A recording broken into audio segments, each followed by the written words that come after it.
What's up, everybody? Milanist here, and welcome to the Calligraphers Podcast. This is a show where I talk with some of the most inspiring and influential artists in the world of calligraphy, lettering, and sign painting with the goal of exploring their mindset and understand how they became successful. In today's episode, I have a very special guest, which was a great honor to speak with. Jake Weidmann is the youngest member of I Am Pet, a great penman, and he does a variety of different things in the world of calligraphy and art. We spoke about his journey, the people who taught and inspired him, what he thinks about what's happening with calligraphy in our days, about the renaissance of calligraphy, and many other interesting things from his life. So, without a further ado, let's jump into it. First, it's really nice to meet you. I'm like, even earlier I was telling my girlfriend, usually for the podcast I'm super cool and chill, but for you I'm like a bit nervous, and it's like, Oh, dude. Well, I've got nerves as well. You're a legend, and what you're doing with the calligraphy community is just so awesome, man. So I can't thank you enough. And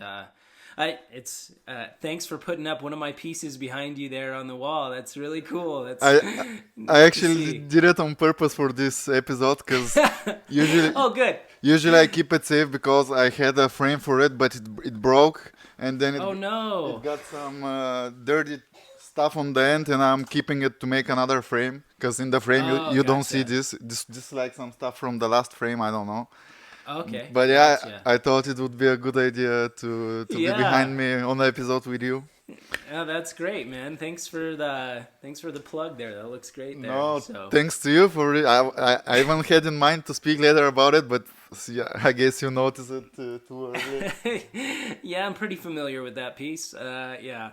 Well, So. I was like, first of all, I'm super grateful for you that you sent me this piece. When I was so hyped, and when I received it, I remember it was like, I don't know, I was speechless. Like, it's such detail and beauty, and the letter and the certificate, everything. I was so amazed, and Oh like, wow. it's Well, it's a great piece. And uh, thank you very much. Thank you. I appreciate that. do you have So. those still for sale or?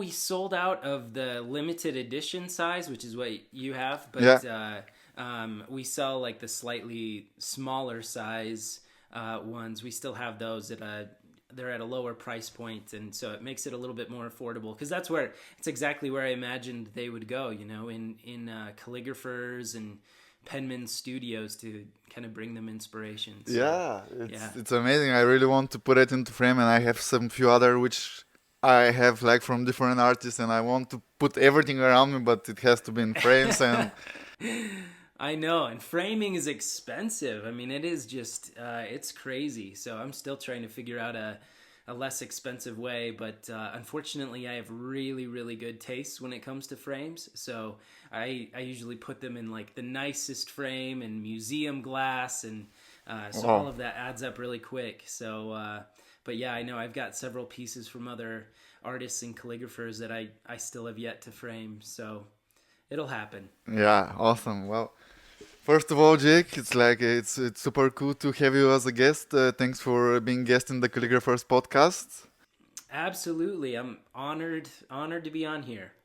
Can we start like I know I'm sure many of people know about your background and stuff and past, but I guess many who are listening don't know so much about it, and me including, I don't know so much about your background. Can you tell me like where you're from, how old are you, what was your childhood like growing up, and at what point did you meet with calligraphy and how did it happen?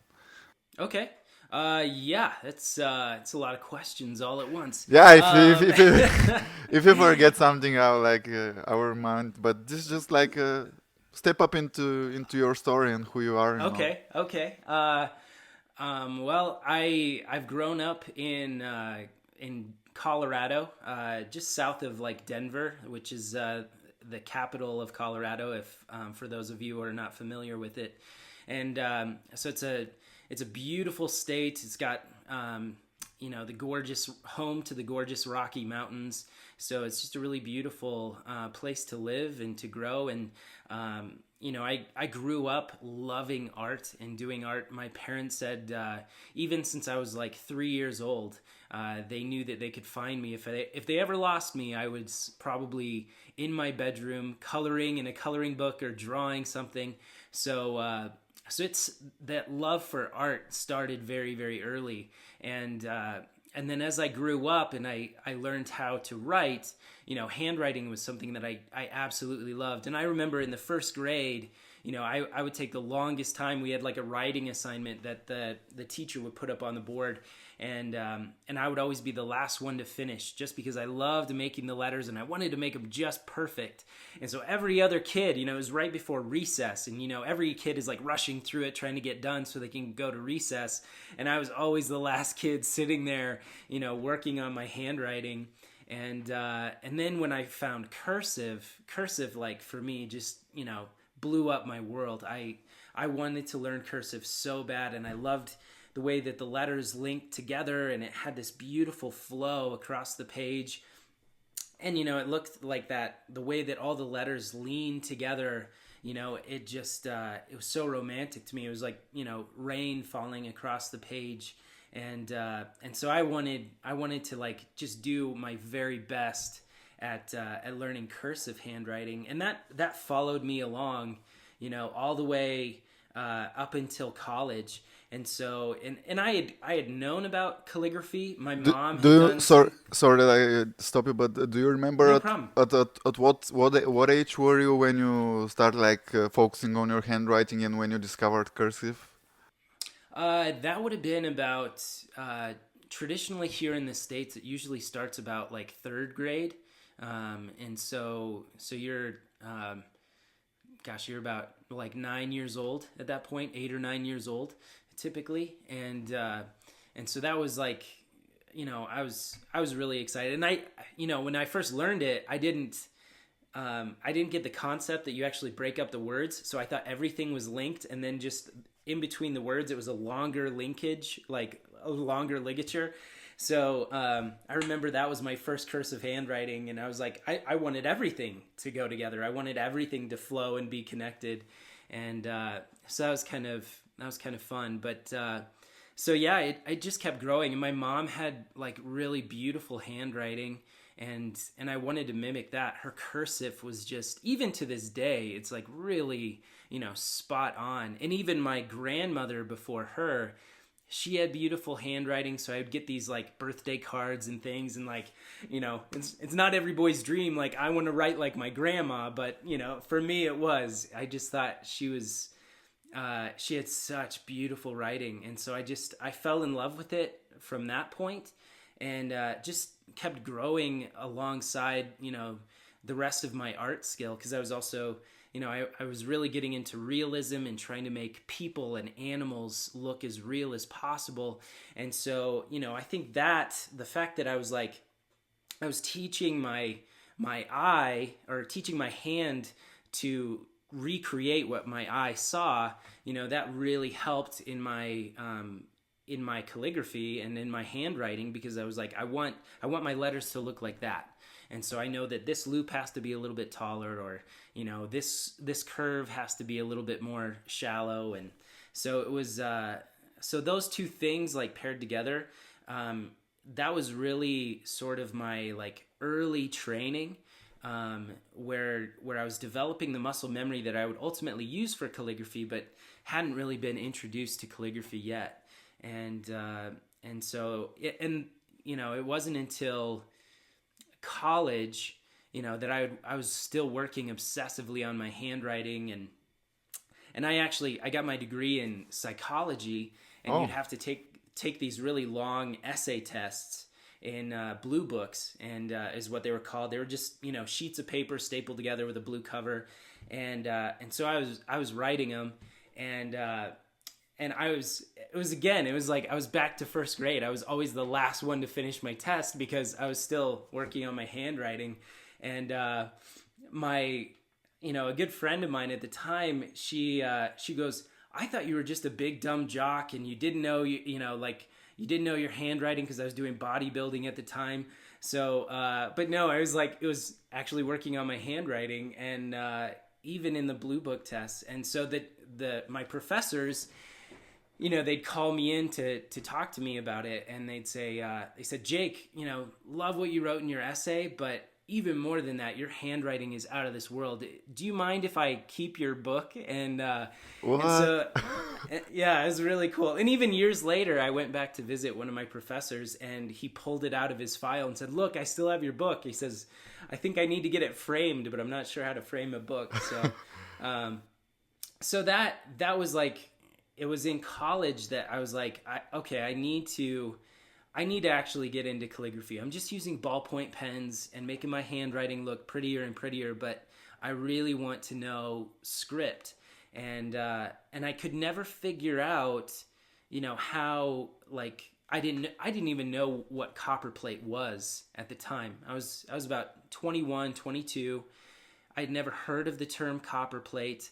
I had never seen a flexible pen nib, but I knew that's how I wanted to write. I loved all of the broad edge forms, black letter, Gothic, italic, and that was all really beautiful. But I wanted the flow. I wanted the connectivity of the letters, and still wanted to keep that lean, but have that really beautiful line variation as well. And so it was in college that I discovered a video of one of the other master penmen, who's now he's a dear friend. His name is John DeCalibus, and he's I still regard him as the greatest ornamental penman alive, and he's just phenomenal. I saw this really grainy video on YouTube, but the way that his pen was moving, and these super fine hairlines with these big dramatic shades that he was getting with the pen, I was like, what is he doing? And how can I learn that myself? And so that like launched me in, and I finally had my first term of, I think there was copperplate was one of the hashtags on his videos. And so I dove in, did the research, found the pen, and so that was the start to the next chapter. But I plunged in headlong, even though I was studying psychology. It was something that I was doing, and every waking moment I had was just learning calligraphy and trying to use it any other time. I even did one of my assignments entirely in Spencerian script with a dip pen. Wow. Just to have the excuse that if I was going to sit down and take the time to write, then I was going to turn it into my calligraphy practice as well. So, which my teacher was pretty impressed with that. I don't think he gave me a really great grade, but he at least liked the handwriting. But yeah, so that was, gosh, it's been more than a decade now. Because to answer your other question, I'm 34, and so I've been doing this I've been doing calligraphy for just over 12 years now.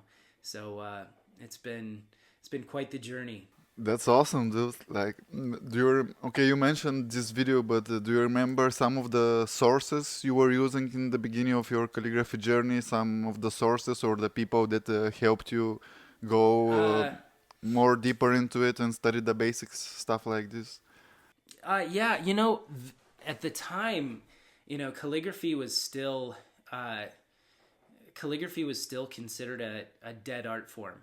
And so I discovered I'm trying to remember, as I first went down the rabbit hole of calligraphy, I think I very quickly discovered the International Association of Master Penmen, Engrossers, and Teachers of Handwriting, that very long title that we all know as IAMPETH.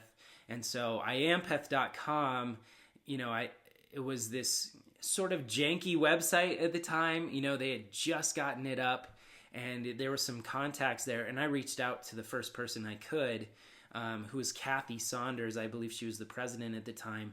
And I told her, I was like, I really want to learn, calligraphy. I really love what you guys are all about. How can I learn? And she connected me to Michael Sull. And so Michael Sull, who's, if you don't know his work, he's one of the other master penmen, just a giant in the world of calligraphy. And he wrote me my first letter. And he said, he said, Jake, I love your passion for handwriting, and he said, I'm excited that you want to learn, these early forms of calligraphy, but what I want you to know the history before you start into this. And so he sent me, it was all photocopies of his volume 1 book, which talks about the history of American heritage handwriting. And so it was, honestly, I loved it. And the whole package, I'm standing at my college, mailbox, and, this package comes out that it looks like it's from, 1860 with this beautiful Spencerian script on the front, and I'm like freaking out. And so but it was such a cool journey for me. And then, in that book, I learned all about these incredible men and women that came before me in American heritage handwriting. People like F.B. Courtney, who was known as the pen wizard because he was ambidextrous and he did unbelievable things with the pen. He came up with over 200 different novelty scripts. He was just unbelievable. He had one form of script. It was called his backslant script, and it looked like a reading off of a seismograph chart. Okay. It just looked like a bunch of squiggles. But if you turn the paper and look down at the angle of the writing, it would all come into proportion and you could read it. What? So it was almost like having a code right in front of your eyes. You just had to turn the paper and bring it into perspective. And it was amazing. He also had a version of regular handwriting. It looked like Chinese characters, but it actually read as English. And so he was amazing. Of course, there's... Are those stuff to be found in any book, anywhere? Or yeah, Michael Soll's Volume 1 book, he has examples of that and talks about... that information is still in there from the first time I read it, because it was amazing to me. But so yeah, if you look up his book, and I hope it's still in print. I don't know if he brought it back in print, but there's probably copies floating out there on the internet. But so I was reading about these people, or Father Spencer, who we regard as he was the father of American heritage handwriting, and all about his legacy and how he brought it forward. So that really, for me, it made the whole experience all the more rich, all the more inviting, because it's I knew the history, and I knew all the men that came before me, and men and women, because Platt Roger Spencer's daughter was a phenomenally accomplished penman, and several of the master penmen now are women. So there's men and women leading this charge, and it's been a really great thing. So that really helped me. And then from then it was I actually started learning the solid forms and trying to mimic some of these old masters, and they were my guiding light. So can you tell me you're one of the 12 IAMPET members, if that's correct? If it's still like this, I know you're the youngest one. Yes, And can you just sadly, can you just speak a little bit about how did it happen that you became one of them, and how this happened, and why is this something that it's not done anymore? They're trying to do it. I think it's being the whole program is being overworked. When I first showed up in the calligraphy scene, it was just the tradition of what a master penman was it was somebody who'd reached that upper echelon of proficiency in the art form. And so, the ones who had gone to school and gone through all these certification processes and became a master penman, they were regarded as masters, or they got their certificate as penmen. But the ones who really were above and beyond, they were regarded by their peers as master penmen. So it was first it was it started off as more of an unofficial title, but it was always given by your peers, and so IAMPET, that was formed there. well, it was almost exactly 70 years ago now, that was formed to really preserve the traditions and the knowledge of the master penman. At the time, it was just a small group of people that would come together and share their techniques because they noticed a major decline to the art form because of they noticed a major decline to the art form when the typewriter came along, and so that was a major like hit, and so they tried their best to preserve it and keep the tradition alive, and so that's what they were still aiming to do to this day.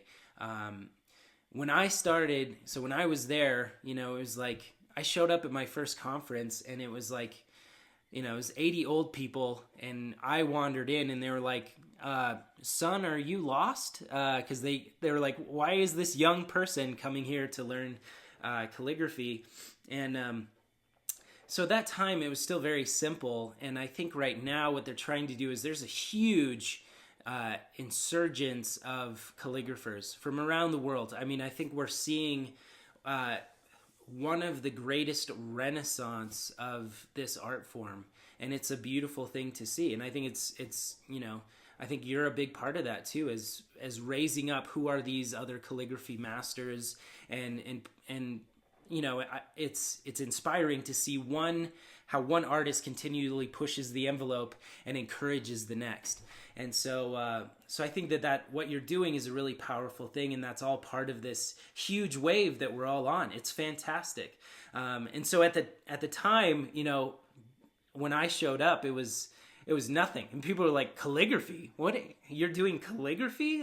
What is wrong with you? You spend your summers going to a calligraphy conference? And so at that time, it was simple, and I was brought along and raised up underneath the wing more directly under the existing masters, and got my certificate that way.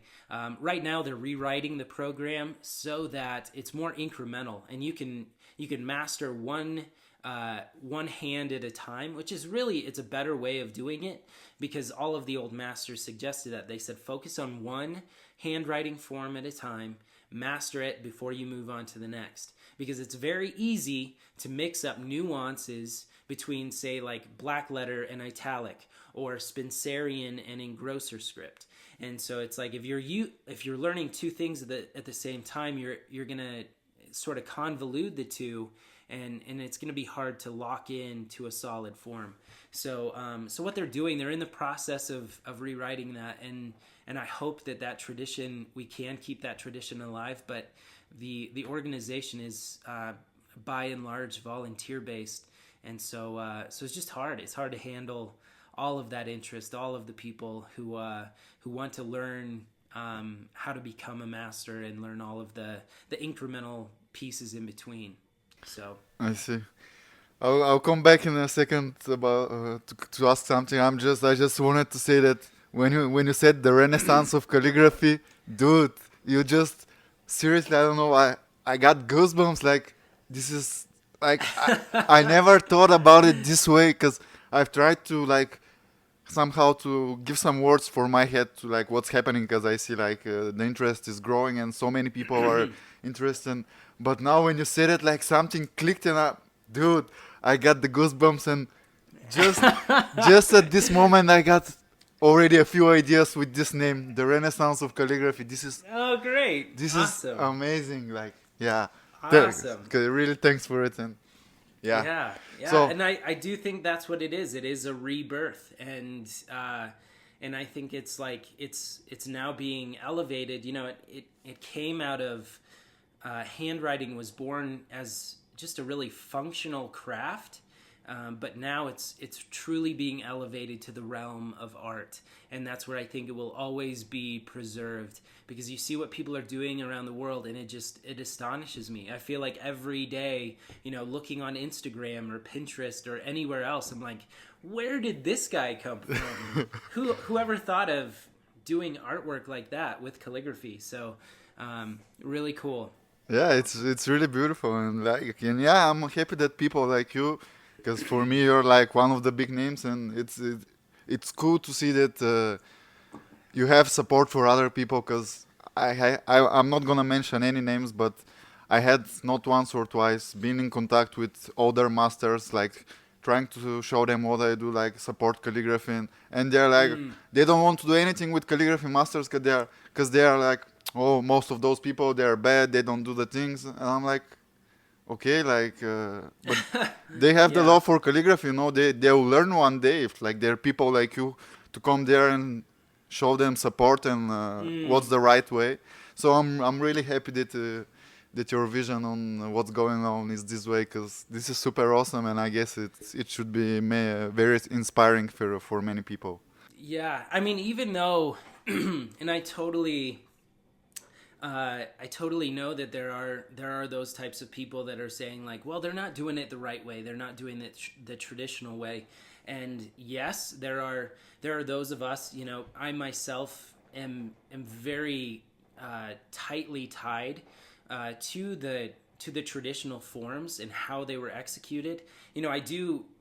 And this is something that I've repeated several times. I believe that you cannot honor the past by repeating it. You honor the past by giving it life and relevance in a modern age. And so for me, it's my hope that I'm able to take those early disciplines and bring them forward. So for me, there will always be that really close tie to the traditional script and forms.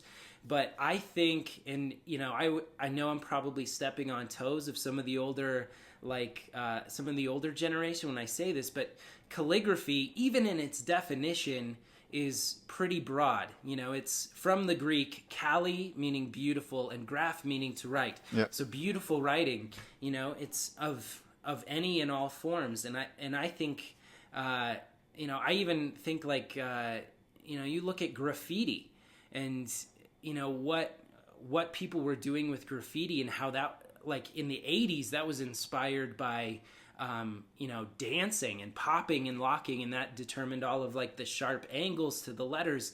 And so it's like those forms are the way that they've approached them, whether they knew it at the time or not, they're following a very similar path that a lot of other like forms followed, that they were based off of pictures of something else, pictures from real life, and that's where we get the pictographic form of writing that gave birth to the way that we write today. And so so even that I see as like it's a form of beautiful writing. And so I think that I still hope to see that the traditions are brought along with it, but I love seeing different gestural forms and people writing with the craziest things, like people writing with a mop or a push broom or something like that. It's like, who would have ever thought? And yeah, I mean, maybe Edward Johnston would be turning in his grave right now, like,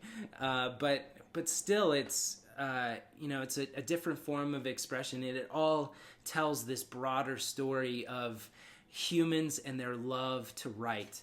And so it's really, really cool.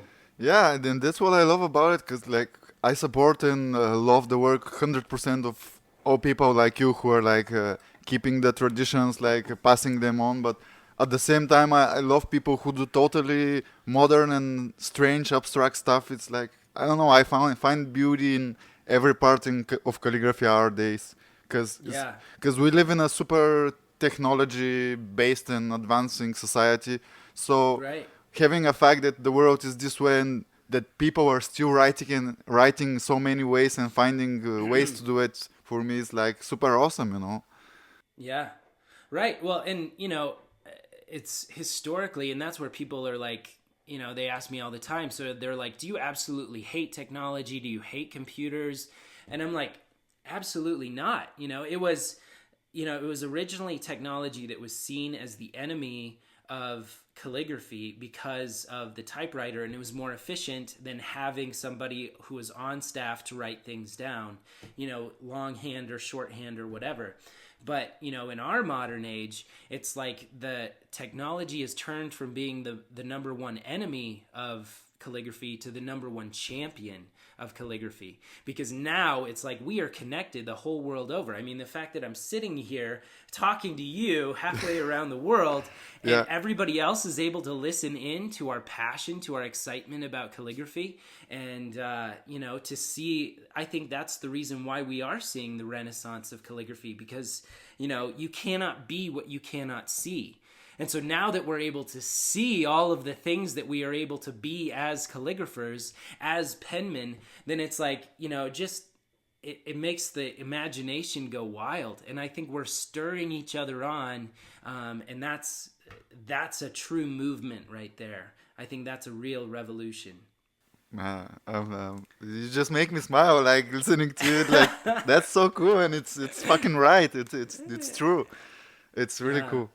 Okay, can you speak a bit about like being in IM pattern? Like, how long did you take you to finish your course or like class? I don't know, like to the moment you went to there and to the moment you got to finish your certificate, which I guess I see on. You can kind of see it there in the background. Yeah. So hanging up there in my studio. It was. For me, that from the time that I actually started like into the program to the time that I finished the certificate.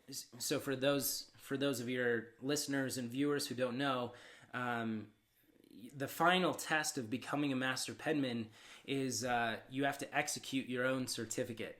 So nothing's free in life, kids. You gotta make it yourself. And they essentially give you 2 chances to do that. So hopefully you don't mess up. And in the certificate, you have to represent your proficiency in broad edge, your proficiency in pointed pen, whether that's Spencerian or engrossers. I wanted to do both, so they're included in there. You also have to do border design, and which kind of gives you an understanding of layout and how that all works, and flourishing.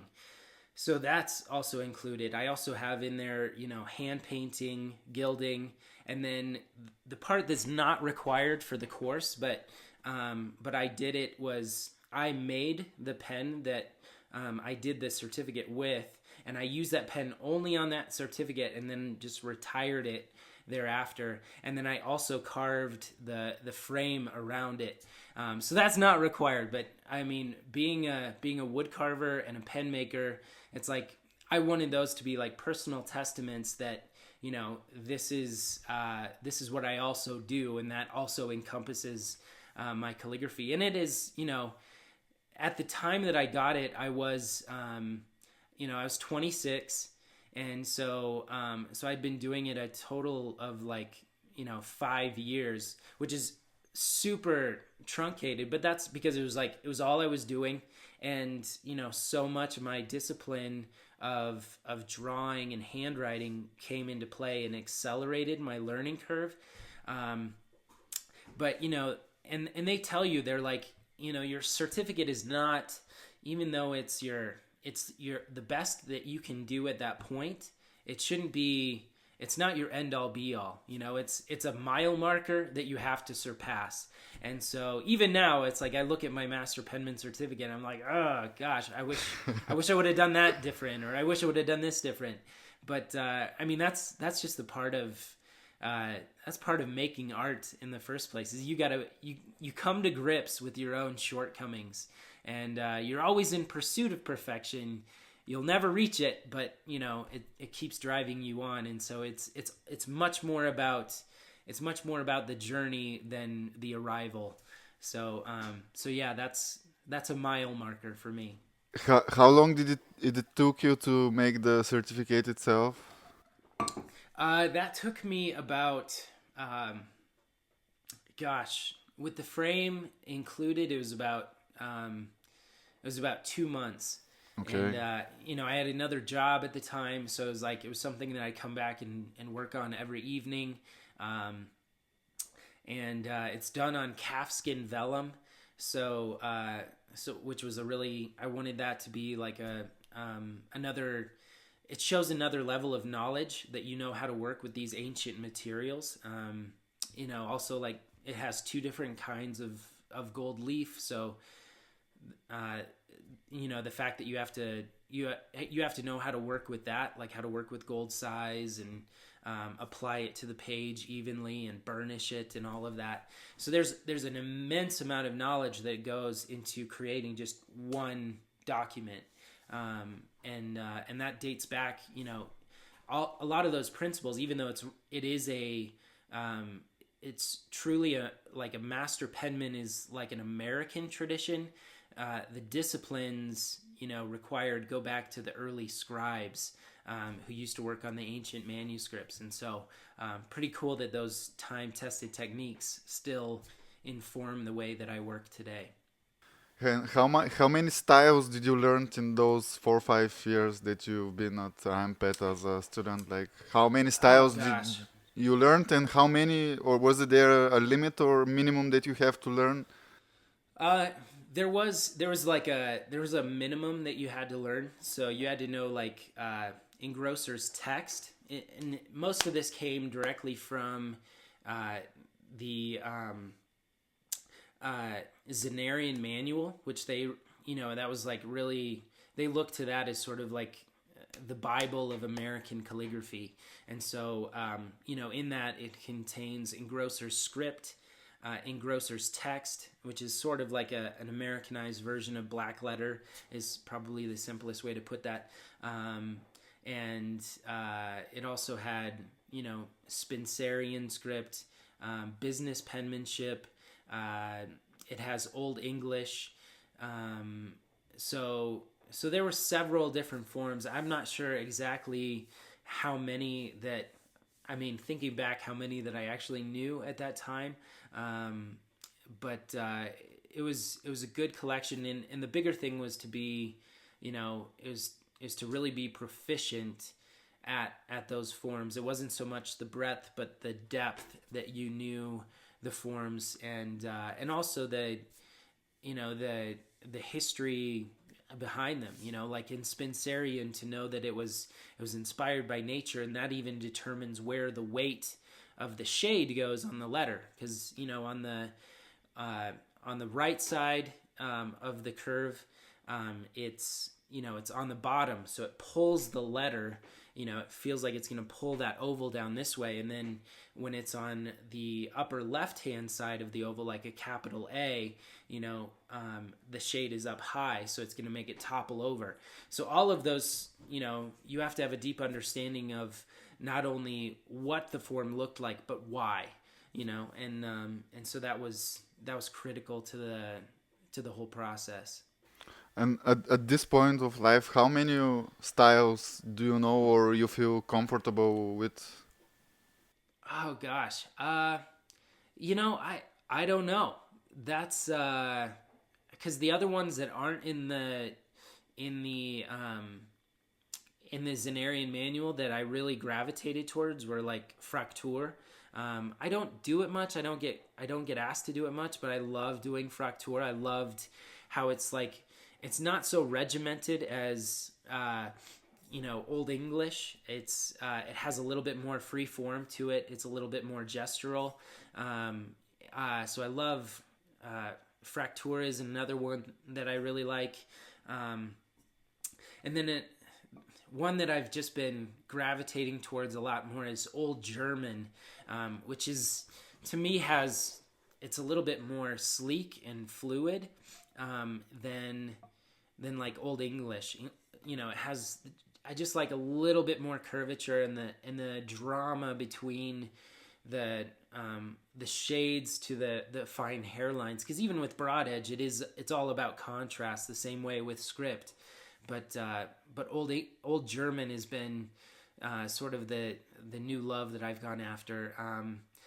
So that Roman text, both with a brush, and what is infinitely more challenging is doing it in stone, and so I've done that quite a bit, and I really love it. I wish I had more time for that, but to think about, you know, the way that they did it in ancient times, and it's just these tiny hits of the hammer and just a simple flat chisel that you're making that bevel and the serifs and all of that, is really rewarding. So because I have, you know, I'm also, being that I'm a sculptor, to see letters take on a three-dimensional form for me is really, really exciting. So but yeah, I don't know, I'd have to kind of add them all up and see, because then you have, you know, there's different forms that sort of tie together. Like in the Spencerian family, you know, you have Spencerian script, you have business penmanship, which is sort of a slimmed down version of that. You have ornamental penmanship, which is a more expressive version of that. It's Spencerian at its core, but it's almost like, you know, it's the most like crazy ways of creating these ovals around the letters so that they ripple, but there's still very strict rules that govern the beauty of that script, that the lines should run in parallel, that they either fall horizontal to the baseline or on the slant angle, and that's critical because otherwise it would just compete with the legibility of your script. And you know, the primary purpose of every, like, well, I can't say every letter form, but the primary purpose of by and large most letter forms is its legibility. It's to convey something. And so so in order to do all of this beautiful showy penmanship, you know, it has to follow those rules.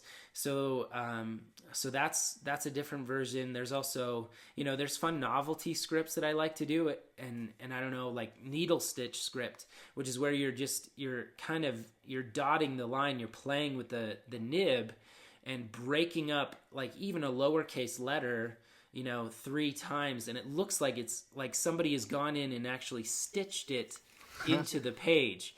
It takes an enormous amount of pen control and pen manipulation, but it's one of those fun forms. I don't know how practical it is. I use it on like envelopes to friends and stuff, and usually end with like a flourish connected to a needle, so it looks like it's sewn and stuff. But so yeah, I have no idea. It'd be fun to kind of count them up and see all the different ones that I know. Do you have a favorite one which you love the most and are doing the most of the time? Yeah, I mean, I think my bread and butter, and the one that I get requested the most, the one that I get, you know, the best reactions from, and the one that really entices me the most is probably I would say it's engrosser script at its core, but actually doing more flourishing off of it. And even in that script, because the body of the script is engrossers, it's a shaded script versus Spencerian, which is unshaded. The flourishes between that and engrosser script or copperplate look very different, and so they have the different dynamics. If you try and put Spencerian shades on engrosser script, it doesn't quite work as well.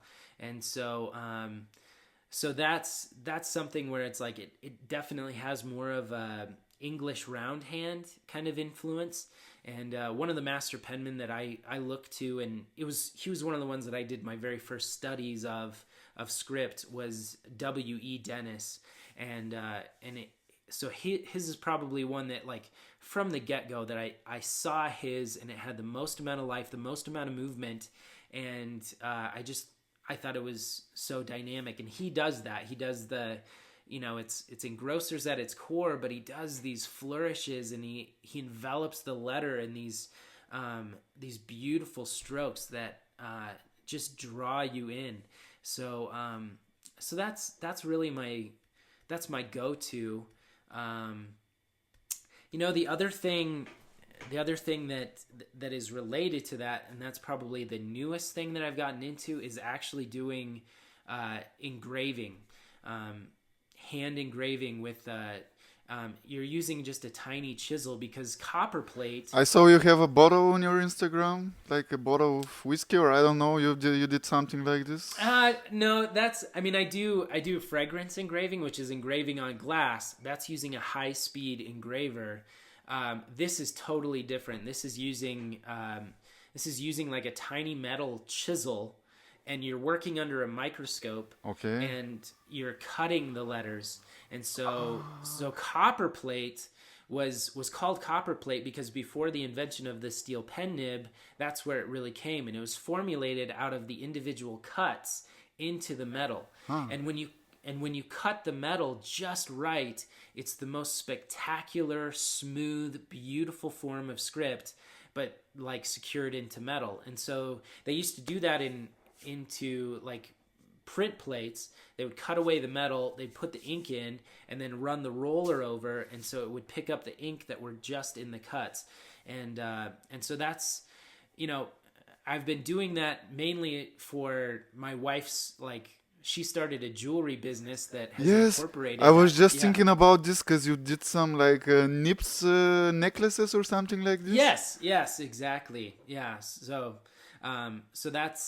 that's been like a whole new demand, and what it is for me is like, I mean, people are like, Jake, you're all over the map. You're doing engraving and wood carving and bronze stuff, so we've had some people that are like, what in the world? Like, why engraving? But for me, it makes total sense because it was the forefather to engrosser scripts.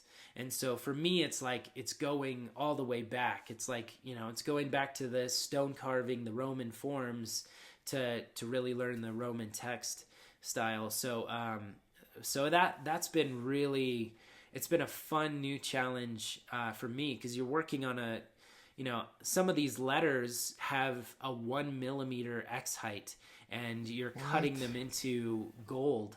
So it's like, it's taking the movement, all of my knowledge about the letter form, and applying it to carving it 3-dimensional into metal. So yeah, this is mind blowing, dude. Like I'm just like, what? Like, so this means that each one of those jewelry gold nips, they're like, each one is unique, and it's not like in. Oh yeah, absolutely. Every single one is done by hand. I do them by hand under a microscope. So, yeah. But what? How do you, like, how do you even learn something like this? Like, I watched.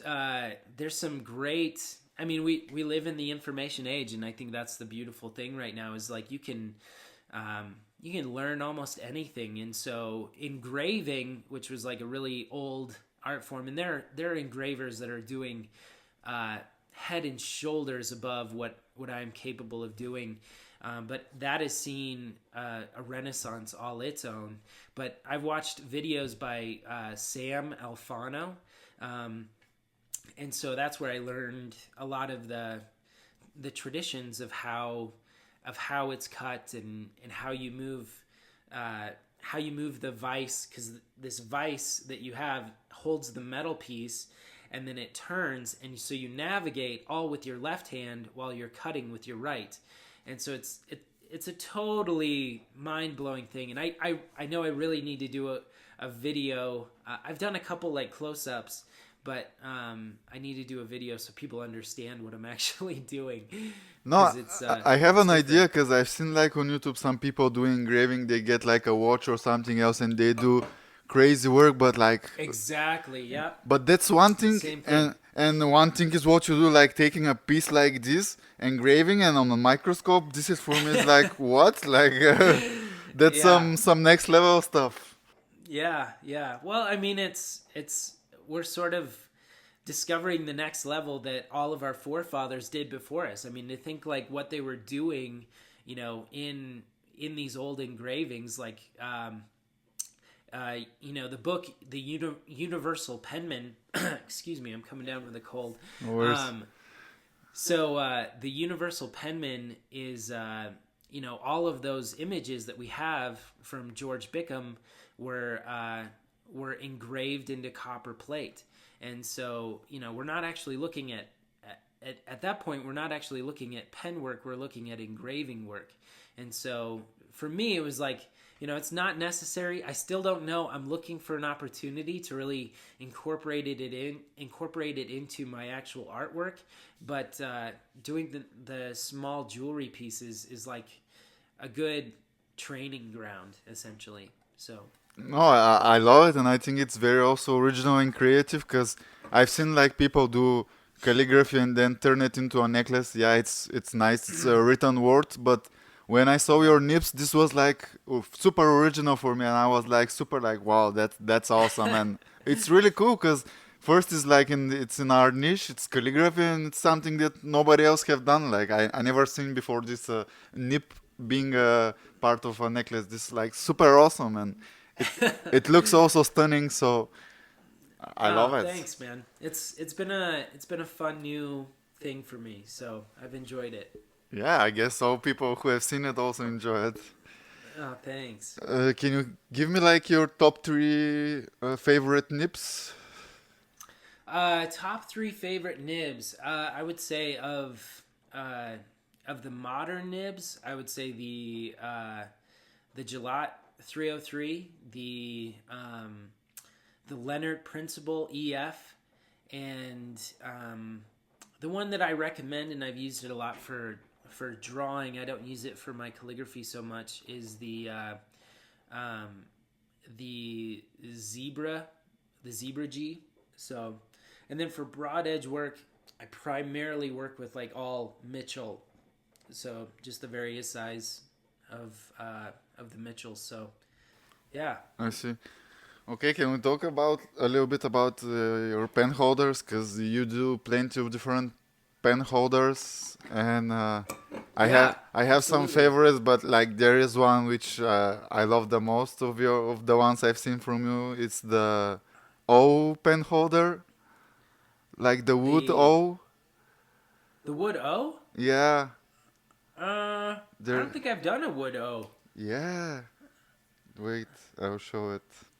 Like maybe I don't pronounce it correctly. Oh, The the O old O W L O. OWL. Oh, the owl. The The owl. owl. Yeah, Yes. sorry my Yes. English, dude. Oh, no worries. No worries. Yeah, that one was a special one. I sold that to a collector a while ago. I do.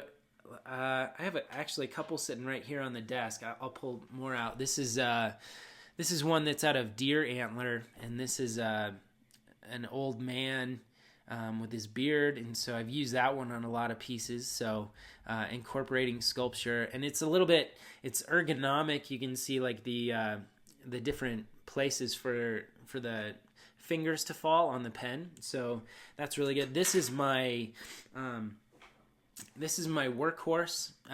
This is my signature ergonomic oblique, and this one is in snakewood.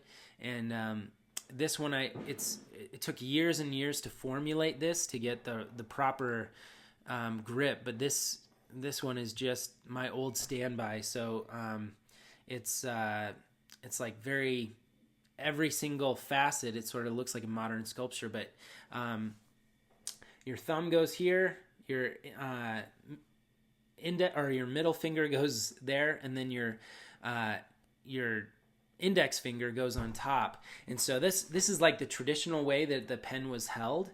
A lot of people try and hold it off to the side like this, and then collectively bring pressure down on the pen between their thumb and their forefinger. But with this, with your finger on top of the pen, it's a wrist movement, and so that gives you more control to just put that little bit of pressure. And so it's this is what I've used on the majority of my pieces. It is a great one. If you stay there, I'll grab a couple more. Just a second. Awesome, sure. From my drawer. Okay, that's cool.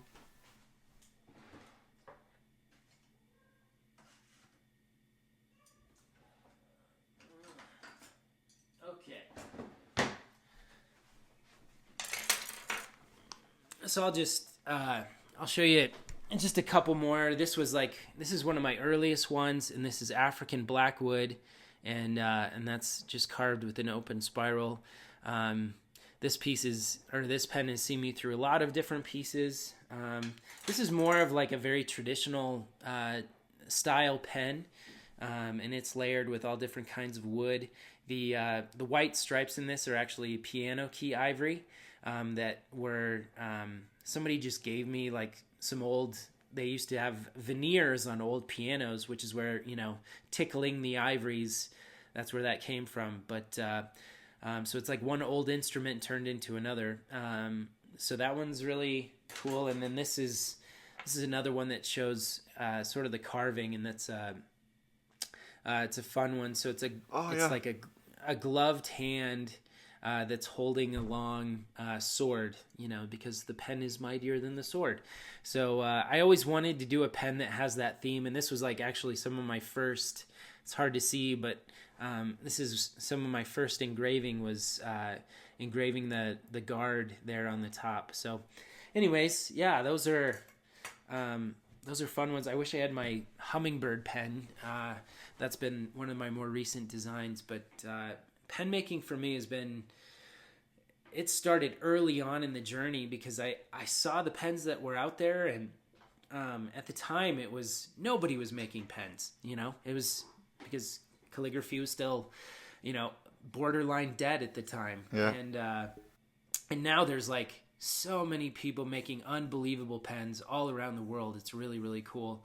But I was like, I want to learn how to make my own pen. I want it to work better for me. And so that became very quickly, it became like a business. In fact, the first conference I went to, I had a pen and I had carved a small dove on top, and I met John DeColobus, who was like, he's the first guy to inspire me in the art form, and it was the first time meeting him. I was like nervous as could be, and so I showed him my pens, and he bought the first pen I ever sold was to the man who inspired me in calligraphy. Nice. So that was like so special, really, really cool. So so now it's like it's neat to see that I've sent pens all around the world now, and still make them myself, and yeah, they've gone all over, from India, China,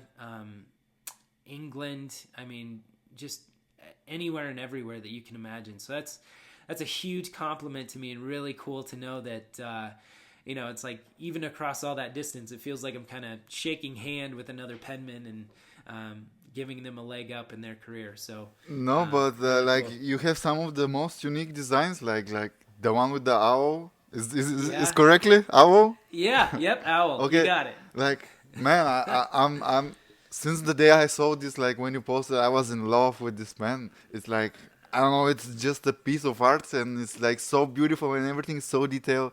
Like, how long did you usually it takes you to make a pen, and how long did it take you to make this specific one?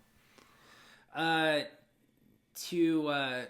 mean, they range anywhere from like a super simple pen I can usually do in like maybe an hour or less if it's like a super simple one. But for something like that, I think that one took like it took like 2 days of carving, because I was doing for those who haven't seen it, it was this owl perched in this hole of the tree, and so it looked like the tree, where you had this swell, the owl was like perched inside of it. And so I carved all of this like old cracked and weathered wood with the bark falling off, and so the entire pen, every square millimeter of that pen was hand carved. Here it is. Super detail. There it is. I don't know. It is. Can you see it? Yeah. Like, is it showing? Yep. And that's black and white ebony. So the dark parts that actually looked like bark falling off, that was the natural grain of the wood. So I didn't color that at all. Okay. It's this beautiful, it has this stark, very light wood, and then this stark, very black wood.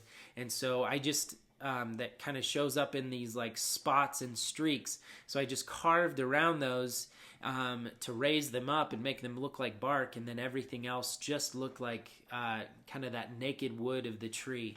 So it was a really fun piece, and it's always it's sad to see those pieces go. Even when you sell them to, like, that went to a very, dear collector, but it's still hard. It's like, you bring your kid up into the world. I always talk about my art pieces. They're like kids. You pour yourself into them, you bring them up right, but someday they got to leave the house, go get a job somewhere else, and so you got to send them off into the world. So that's what that's like. So those kinds of pens are just like you're being inspired and you make them. They are not like being requested or anything like this. No, by and large, it's like I see a piece of wood and get the idea for it, or just I'm inspired by something, inspired by something else that I see. Like I did a violin pen. Yeah, I saw it. That's based on the ergonomic shape, because I was like, I was looking at the pen from this angle, and I was like, wow, that looks sort of like the body of a violin, and it's like I should actually play that out. So I've done 2 of those, and I don't have either of those. I've sold both of those, which is sad. So where are you selling your pens? Like, where can people be checking them and get some if they're interested? Right now, they're just through jakeweidman.com, through my website, and I wish I had them up there all the time, but since I'm still making them myself, I kind of get to them when I can in between other art pieces and projects. So I try to do like several all at once, do a small batch of like, 5 to 8 at a time, and get them up there. So yeah, I wish I had the I need to look into actually getting my designs created at some point, but right now they're all done by hand, so they all take a lot of time. Awesome, but done by hand, it makes them more unique and more special, I guess. Yeah, right. And you mentioned earlier, and this is also something that David Grimes told me, so I'm really interested. You've been a bodybuilder. Like, was this a big passion of yours, and how does it Wait. Oh, we're getting into this? Okay. Yeah. No, I'm just interested because, like, you've been studying psychology, and then you're becoming a super successful penman. And, like, when David mentioned, I was like, wait, what? He's been also a bodybuilder? Like, I'm just interested how... Wait, David is a bodybuilder, or he told you that I'm a bodybuilder? He told me that you've been doing it at one point. Oh, yeah. Wow, that's funny. I need to go back and listen to hear what he said. I got into natural bodybuilding in college. I grew up as like a fat kid, and I was made fun of when I was really young, and and so I didn't like that. And I wasn't very good at sports. Like I tried going out for football, and I was terrible at it. But I really loved, working out, lifting weights, and so I got into all natural bodybuilding. I don't do any steroids. I stay away from the juice, everyone. And so I did I've done one competition so far but it was like years ago. I am actually, somebody's trying to talk me into doing a competition here soon. It won't be bodybuilding. It'll be physique, which is, it's not the big mass monsters, but it's more like the beautiful physique, and that's what I loved about it. I was like, it's sort of, Arnold Schwarzenegger in his old videos, he talked about how it was like being a sculptor of your own body, but instead of taking marble away, you're adding on muscle, and so for me, like, bodybuilding has been a great balance, because it's like I work all the time on these super detailed pieces, and everything's super careful and gentle and everything, but when I go to the gym, I kind of get to work out all that frustration, get better, blood flow. And it's helped, I think, to any calligrapher, I think it's important to do some kind of physical fitness, because, you are your greatest tool, and you want to take care of it. Your body is really important. So, but yeah, so I do it now, but it's mainly just to look good for the missus, and and now I have two kids, so I'm trying to avoid having the typical dad body, I want my kids to grow up with a healthy dad, so that's the primary purpose. No, but Let you know. I'll let you know if I actually follow through and get this competition done, but. No, I think it's super cool and interesting, but I was more asking because, like, I also from time to time I like to work out and it feels great, but I'm wondering, does it not mess up with your calligraphy? Because, for example, if you've been training more for some time in the gym and, for example, you have, if you have some muscle pain in your hand, does this not influence your calligraphy? Yeah, it's kind of an interesting, that's an interesting thing. I've been asked that before. Like, Jake, with the when your arms are that big, is it hard to like move them around? And it's like, no, I haven't gotten that big. Maybe it would if I looked like somebody like Phil Heath or Ronnie Coleman, Yeah. But the big bodybuilders. But no, it's been a good balance for me.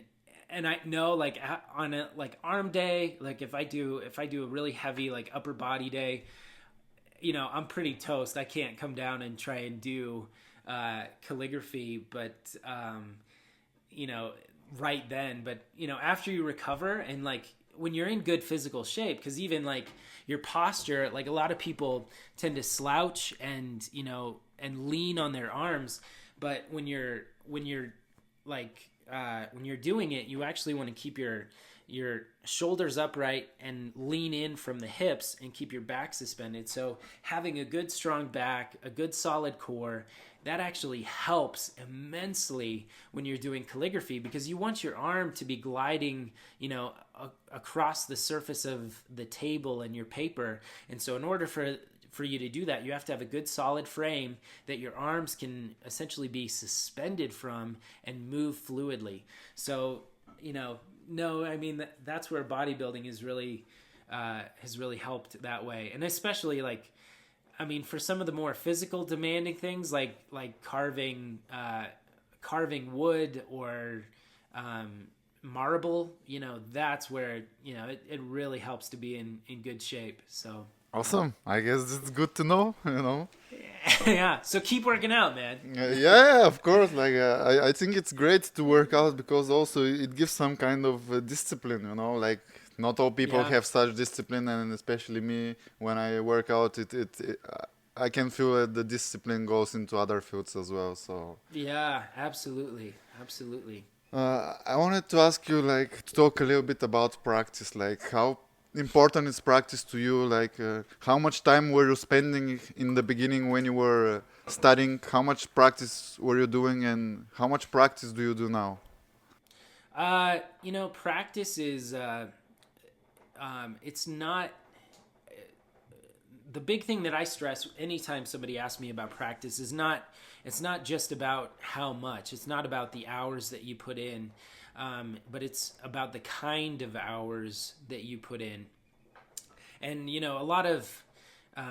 a lot of popular talk about Malcolm Gladwell's 10,000 hour rule, that you reach mastery after 10,000 hours. Well, there is some more like research that has proven that you have to actually, it's more about being very intentional with that practice, to step back, to see where you're at and find identify the ways that you need to improve, and then improve upon those. It's not just about going about it willy-nilly, because I tell people, practice doesn't necessarily make perfect, but it does make permanent. So if you're practicing the same motions, and they're not the correct ones, like if you're trying to study a form, and this happens to all of us, myself included, where it's like when you're working, what comes off the pen looks really beautiful, and you can fall in love with your own work very quickly. And this is something that I very strongly warn people against. What you want to do is, like, as beautiful as that may look, compare it against what you're trying to achieve. And this is what the old masters recommended. They said, study as much as you practice, because it's in that constant looking back to what you're trying to achieve that you'll actually get there. But if you lose sight of your goal, you're going to end up somewhere else entirely. And so that's where I really tell people, like, when you study, like, or when you practice, have something in front of you that, you know, you're really studying from. So that's what it is for me. And a lot of like my early pieces, or a lot of my early practice were actually put into solid pieces, because I would up the ante on myself, because it's easy to go through page after page of practice, but it's like when it's supposed to be a finished piece in the end, when you're supposed to say, like, I want to be able to hang this up or put this in a book for people to see my work, you're gonna be more intentional. And so it calls you to that higher level of focus, that greater level of intentionality. You know, you still warm up before you always start those pieces. I mean, even still, like, before I ever start on a finished piece, I'll spend some time warming up, getting that muscle memory back and dialed in before I actually translate to the finished piece. But I encourage people very quickly, try and actually execute something that you intend to show, you intend to keep, because it brings you, it gives you a higher level to strive towards when you know that there's more on the line. Mm-hmm. Awesome. Do you remember when you were more like a beginner, what was your biggest struggle you had with calligraphy, and how did you overcome it? You know, I would say a couple things. At the very beginning, when it came to script, I thought script was, I thought it was all about the shades. I thought the drama of the piece was all about the shades. And so I was shading everything. Well, you do that, then it doesn't really look good or dynamic. And so I think, like, paying attention to the contrast, and really, like, if you talk to the more learned penmen, it's not so much about the shades, it's much more about the hairlines. That's the much harder thing to accomplish, because to get a perfectly smooth hairline where there's no shake, there's no fold, and it's perfectly fluid, that's the harder thing to accomplish. But the real crescendo of the glory of the script lies in the contrast, that the boldness of the shade contrasted with all of the beautiful hairlines. And so that was like the first thing that was really hard for me to understand and to latch on to that. But I think that that's critical. Let's see. The other thing was the way that I held my pen and the way that I worked with my pen. Because, when I started off, I was like this, and I was using finger movement pretty much entirely, because that's how I had done most of my handwriting up to that point. And so I was like, I didn't know how to get those really large curves, because you have a much more limited range with finger movement. But when I changed my grip and then started using more whole arm movement and muscular movement from the wrist, I got worse at the beginning, because I was learning something a totally different way.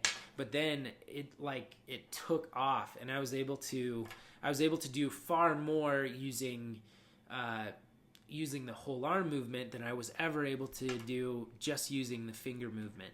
So that was one of the earlier struggles that I had. Awesome. Yeah. And you're preparing an online class, or is it like I don't know, what exactly is it? I think it's yes, I am.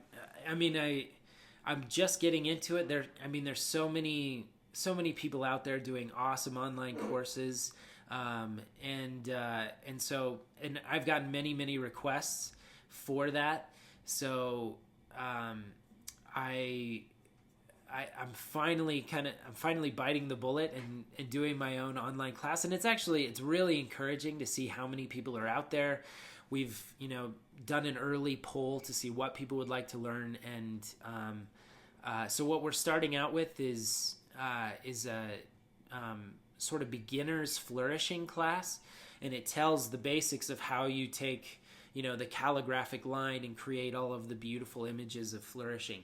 And so we're starting in on that just because it's a great opportunity. I'm not able to travel as much as I'd like to be able to do workshops, so this really gives people an opportunity to learn from me. And it's a difficult thing because I still feel like so much of a student myself.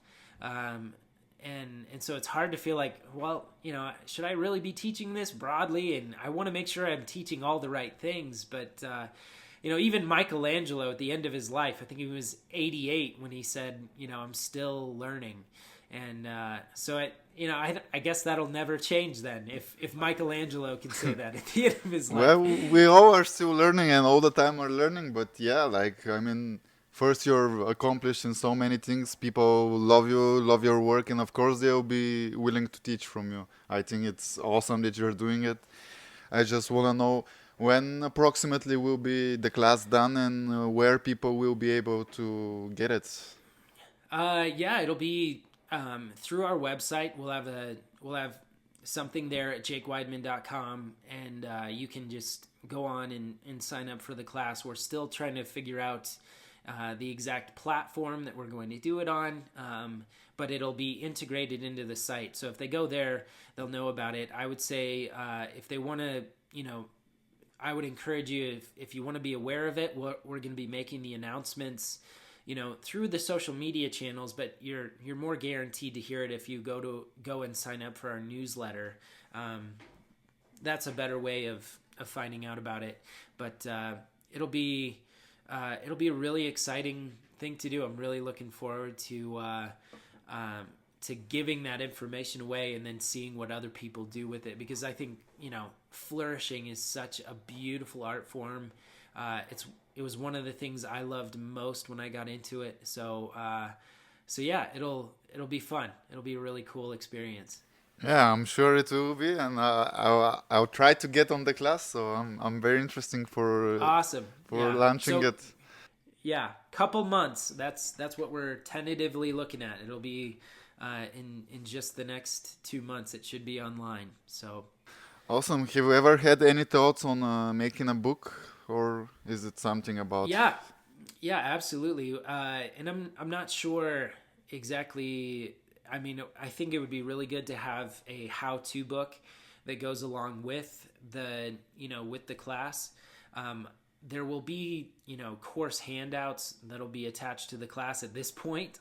And hopefully in the future, I'll be able to compile all of the flourishes that I've done over the years. Even when I do like an original commission flourish, I always make sure that I scan it and tuck it away with the thought of one day it'd be great to compile it all together and show a collection in a book. So yeah, I hope to do at least a book on flourishing, and then a broader book on more of my artwork, calligraphy art. So yeah. Awesome. That would be amazing. I hope to be happening sooner. Yeah. Well, I'll work on it.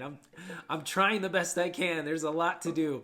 So yeah. So I know from time to time you do some TED Talks. I'm sure that I watched one of them. Can you speak a little bit about it? Because I remember you were speaking about the importance of writing, and you were explaining how Spencerian actually does something with the brain. And can you talk a little bit about this?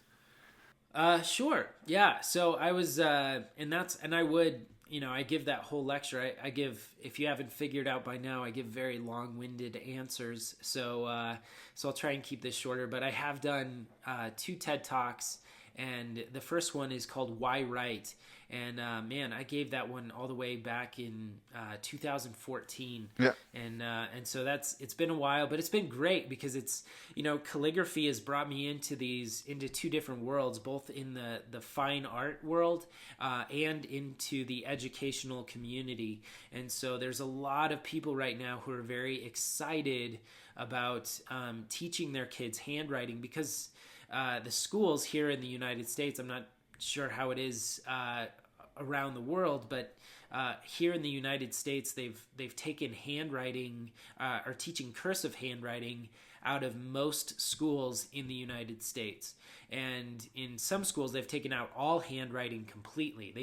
It's essentially like a send home packet that they give to the parents, and so, which is really sad, because it was like historically the two pillars of literacy were your ability to read and to write. That's what defined you as a literate person. And now they're like, but we don't really need the writing aspect. And so, which is absolutely like untrue when it comes to like what all of the findings in psychological research that shows that it's a critical part of the way that we learn and retain information. So so I touch on that in that talk. I also talk about the historical context of calligraphy and the artistic as well. So so that's been a really like well received video through TED. So you can check that one out. That one's called Why Write. And then the other one that I did just this last year, and it's really about the legacy that is created through art forms. You know, it's not just you're not only living out a legacy of all of these disciplines of art and how art is created. There's a legacy on that aspect, but there's also a very deep personal legacy that you can preserve in the context of art. And so that's in that video.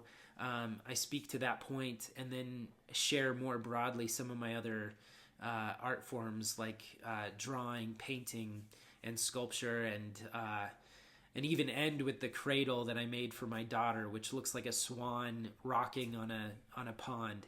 So so yeah, that'd be a good one to check out as well. Yeah, awesome. Like, yeah, I recommend to everyone who haven't heard those to go find them and check them. They're really awesome to hear. And yeah, Jake is giving amazing stuff, great tips and things about calligraphy, which will make you think about different aspects. And I definitely recommend checking. So, Jake, I have like 1-2 more questions, and we'll end up. Like the first is, I see behind you the Jesus art piece, and this is like this is something which you've done in one stroke, and one continuous line. Actually, oh, sorry. I was ever wondering like how long time it took you, and usually, like I think most of your prints that you do and original artworks, how long? Because I think you put a lot of time in each of those works. Yeah, I mean it depends. It depends on the art piece, but a lot of the pieces that I do, especially the more involved, detailed ones, take a really, really long time. They take sometimes hundreds of hours. The calligraphy flourishes; those are nice because they go rather quickly. They're, you get a good sense of closure when you can accomplish something in a day. Say like 4 hours or something, and I can have a pretty detailed flourishing. But a lot of the pieces I do are very detailed. Let me see. I've got actually right next to me. This is the one that I just did, and this is still in the plastic. See, I haven't even got my own artwork framed, but this is Martin Luther King, and that's done in one continuous line. So you can see, I can't even see the camera, but it starts there at the center and then goes out. And so using the calligraphy pen and the pressure of the pen, that's how you get the line variation in that. So so that one I just did because I done the portrait of Christ like 10 years ago. So so I wanted to do it again, and I thought Martin Luther King would be a really great figure to do. He's huge here in the United States, but so that was a really big piece. So that one took probably. I mean, it is one line, but it's like it probably took like a week and a half to do to execute the final. So yeah. Awesome. Like I'm always like fascinated by people who put like such long time into their artwork, and first of all because it's dedication, and second of all it's it always gives a good result, I guess. Like maybe not always, but from what Uh, I've seen is like dedication and such time putting in a piece. It's admiring and it's super awesome. And I really think many people will should think about this because like I myself start thinking this way a few months ago when I discovered a piece from my teammate that he told me he put like a work in it, and I was like, wait, why am I not doing such things? And yeah, yeah, pieces like yours, which you say sometimes hundreds of hours, like yeah. that's amazing. Well, yeah. I mean, even like the penmanship piece behind you. I mean, that one took. I think I worked on that one even longer, especially when you think about the layout. It was over like I think that was over a month and a half, because it's all it's so much, and that's incorporating like pen and ink, pencil and charcoal. So it's like trying to balance all of those and bring them together so that they look all cohesive on the page was like a real challenge. But I am looking to always to push my patience as an artist to accomplish those much bigger pieces. And I wish that I had all the time in the world, but you sometimes you just have to get pieces out the door, and that's hard. So Okay, and I'm wondering like how much do you spend on calligraphy and like each day, and are there any other things apart than from art that you're able to do and that you love doing? uh the it depends on the piece that I'm doing, but by and large, like, I'm using some form of calligraphy in my artwork, whether it's lettering or flourishing, or engraving. That's another aspect. So I'm probably spending like at least 4 to 5 hours a day doing something that is calligraphy related outside of the other many different business things that I do. Like, I'm terrible at email, but it's stuff that has to get done when you're a business. Or um, so I do that. Stuff outside of calligraphy that I love doing. Probably, I wish I could be more like. I love to spend time in the outdoors. It's pretty cold around here because it's winter and by the mountains, so it's pretty bitterly cold. But that's another good way to sort of just get out, enjoy nature, be away from the studio, and be inspired. So yeah. Awesome, awesome, man. Then uh, I'm super happy, like, dude, that we met. That you had time for me for the podcast. I really enjoyed everything that you shared, like learning about your story and seeing how your mind works and what you think about different things. It's been super awesome. It's been a pleasure. So if you have something that you want to wish to the people who are listening right now, if you want to give some advice or tip or whatever, if you want to promote something that's important to you or upcoming, just feel free to say whatever, man. Okay. I would say do what you love, and do what you love and be willing to suffer for it. Take that time out, like when you find that thing, to just go after it and know that it's going to be hard work, but in that hard work is the greatest amount of reward. So if you're not willing to actually push yourself, it's like you'll never really get to the really good stuff that your passion has to offer. So that's what I would say. I would say just dive into this headlong, and push past the limits that you have always been held up by.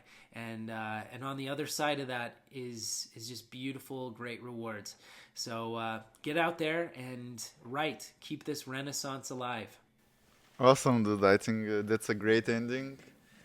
And once again, thanks a lot for being part of the podcast. I'm sure many people will be hyped about it and will love to listen to it. Awesome. Well, thank you so much, man. It's been And it's been great.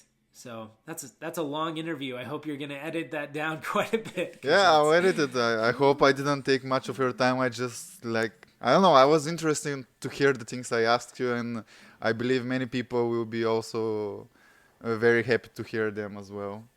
Good. So that's it for today, guys. Thank you for listening to another episode of Calligraphy Masters Show. I hope you enjoy listening to the story of Jake and it helped or inspired you in any way. Next Sunday, I will be speaking with Theo Swan, the person who inspired me to start calligraphy and one of the main reasons for Calligraphy Masters to exist nowadays. Please follow Calligraphy Masters on Instagram, Facebook, and YouTube, and expect next week our brand new website plus the release of the super awesome merch. Thank you for listening, and as always, keep writing.